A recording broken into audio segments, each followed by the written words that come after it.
France semble plonger comme dans l'inconnu. Les derniers sondages indiquent que le Rassemblement national n'obtiendrait pas la majorité absolue en raison des nombreux désistements décidés cette semaine.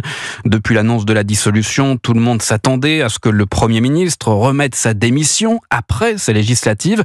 Bonsoir Alexandre Chauveau. Bonsoir Jacques, bonsoir à tous. Il n'en sera peut-être finalement rien. Aujourd'hui, Gabriel Attal annonce qu'il pourrait rester à son poste.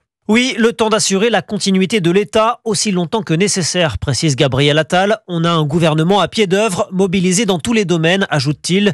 Le Premier ministre anticipe ainsi une situation de flottement dimanche soir en cas d'absence de majorité absolue à l'Assemblée et alors qu'Emmanuel Macron s'envolera mardi pour Washington. Alors Gabriel Attal reste néanmoins prudent et ne veut pas donner l'impression d'enjamber le deuxième tour des élections. J'ai trop de respect pour le vote des Français, dit-il. Reste que le Premier ministre pourra donc prolonger de quelques jours son mandat à Matignon, de quelques jours seulement, puisque dès le 18 juillet, l'Assemblée aura la possibilité de le renverser via une motion de censure.